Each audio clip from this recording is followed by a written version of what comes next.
If there's one thing that DC Comics can really hang their hat on, it's the Absolute Universe. It's the one thing that's really working, or at least appears to be working when it comes to sales. Certainly Absolute Batman appears to be a sales juggernaut. Maybe not so much for Absolute Superman and Wonder Woman, but they're still pretty darn strong, especially in comparison to their in-continuity brethren, Superman and Wonder Woman.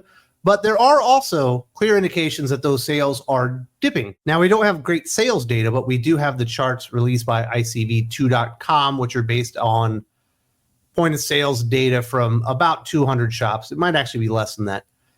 It's not great sales data, but it lets us know what the trends are, and it's going down a little bit. And that might explain why recently, I think it's in a Screen Rant. No, it's the CBR interview with Scott Snyder. He was talking about the future plans of Absolute Universe.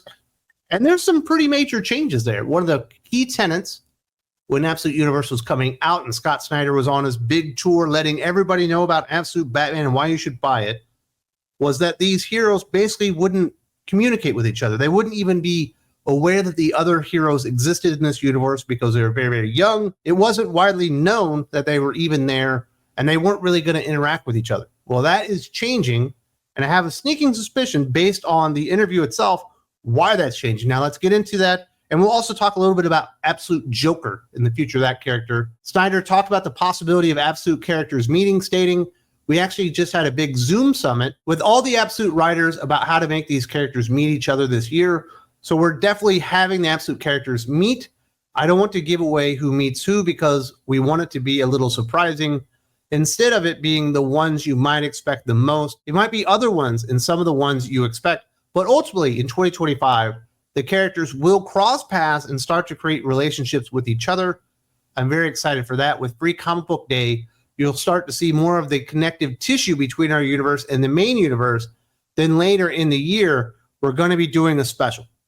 Now, that latter part about the Absolute Universe and main universe like touching each other was always planned. They've always kind of talked about that. That's what the DC All-In special really was about. And it feels like they've just kind of nixed this idea or the thing that they did where Booster Gold has left the DC Prime universe and is in the Absolute Universe. Now, what has he done? Are they even looking for him anymore? I'm not really sure because it appears that they've just mind wiped the fact that they're supposed to be looking for Booster Gold, who went over there to try to figure out what was actually going on, with the death of Darkseid and everything. But the bigger thing is now we're going to have the Absolute characters start meeting up. And of course, you'll get big time covers out of that. And, he could say it might not be the characters that you expect. The one character that you can definitely expect is going to be interacting with Superman and Wonder Woman and probably Flash and maybe Green Lantern is going to be Absolute Batman because that's the one character that's really working right now. I don't think Absolute Batman is Dark Knight Returns, Batman Year One, the Killing Joke levels of storytelling, or really, honestly, even the Black Mirror or the Court of Owls level storytelling, but it's pretty fun most of the time unless Gabriel Hernandez Walker or whoever was on the art, that it was actually really bad. But that's the character that's going to get everyone excited, and you're going to see Jason Aaron Superman, who I don't even know who the character is and why he's doing what he does. We're like 5 or 6 issues in. Never fleshed any of that stuff out. He's going to have to meet Absolute Batman, and of course, Absolute Wonder Woman, who's been fighting a tetracide for the entirety of the issue, and I don't know, thinking about her childhood, I guess. She's going to have to meet him because that will be exciting and make people actually look at their characters, because I do think some of that interest is starting to wane. And it appears Scott Snyder was willing to acknowledge that also in this interview when he starts talking about comics post-COVID and the MCU boom, stating the market itself for comics in general felt, if not inflated, and just very helped by a lot of outside factors. Then with COVID, there was a really big speculator boom where people had a lot of disposable income suddenly, and then they would buy variant covers. Now on this side of things, that's really ended. So that's really the first time I think anybody of importance or note within the comic book industry itself, and Scott Snyder is of importance and note because he's leading the Absolute Universe efforts, the best thing DC has going today, saying, yeah, like that speculator bubble that happened during COVID, that's over. People aren't really flocking to the variant covers. They're not really interested in buying multiple, editions of the exact same comic book with a new, skin on the outside.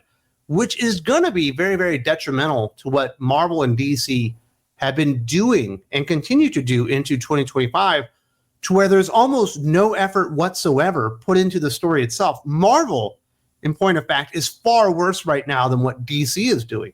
DC at least has a few, a handful of good ongoing titles, and some decent stuff in the Absolute Universe, most notably Batman. But they have not been treating these characters in these stories like they were important. They've only treated the variant covers like they were important, and they kind of went all in on comic books being collectibles because there was that bubble that, of course, had to burst once COVID is over, that is kind of coming back to roost, and they're dealing with this fact. And I think that's probably why Scott Snyder and the Absolute Universe creators are having this Zoom call and saying, hey, we need to start getting our characters to go together because these covers aren't enough. The collectability factor of comic books isn't enough. We're actually going to have to generate genuine enthusiasm and interest in the characters and the stories if we want any of this stuff to continue on.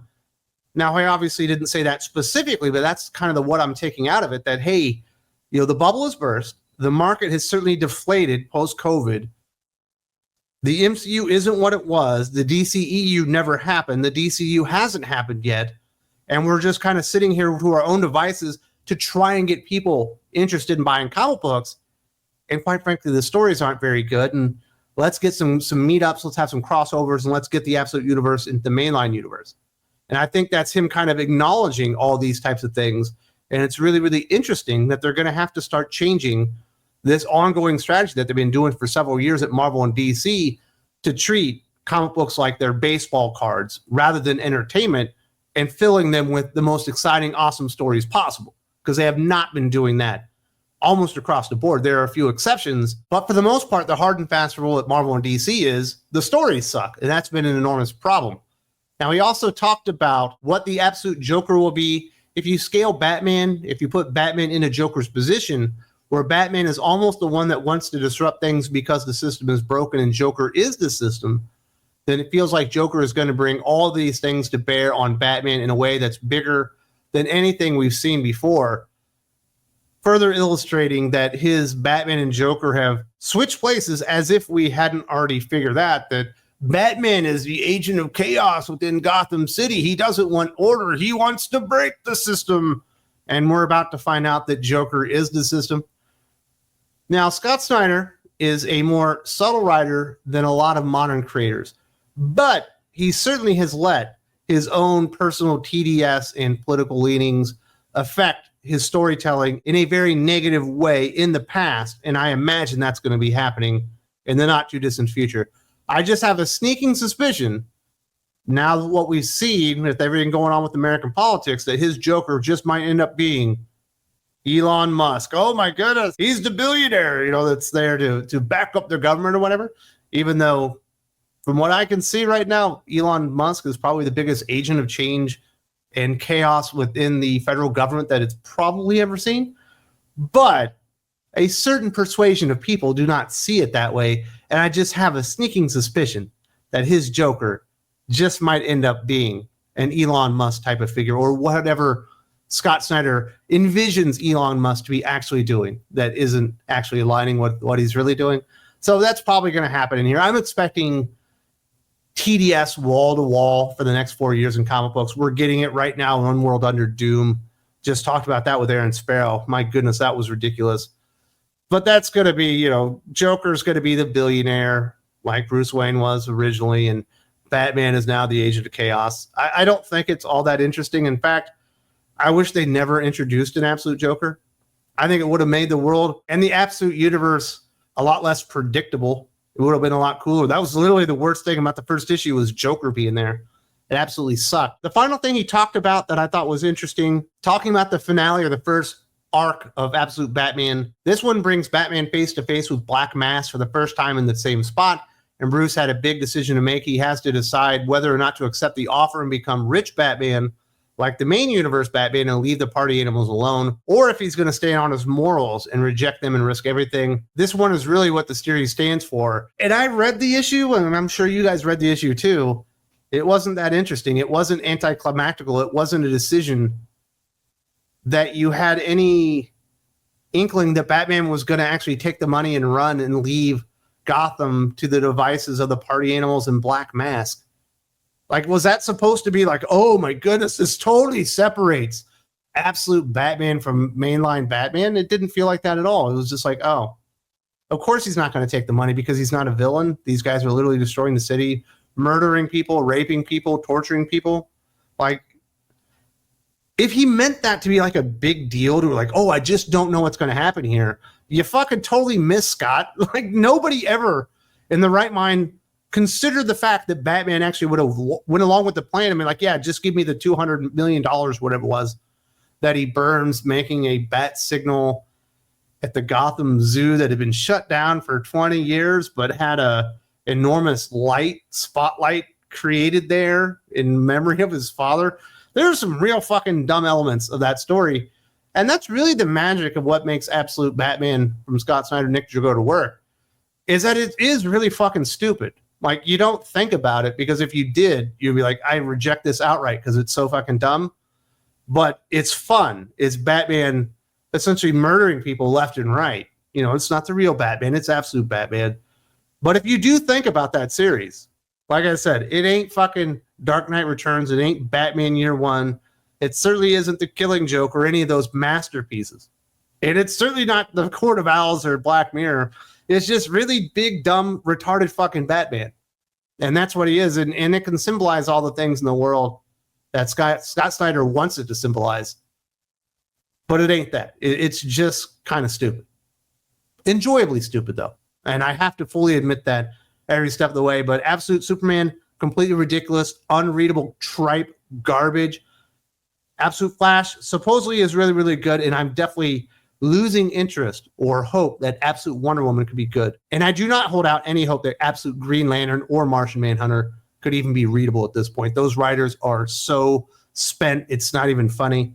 If you appreciate a little bit of honesty about comic books, and you're not going to get that very many places these days, and you'd like to help us continue the mission of Thinking Critical YouTube, keep the lights on, keep the videos flowing, the best place to do that is Thinking Critical Patreon. There's a link in the video description.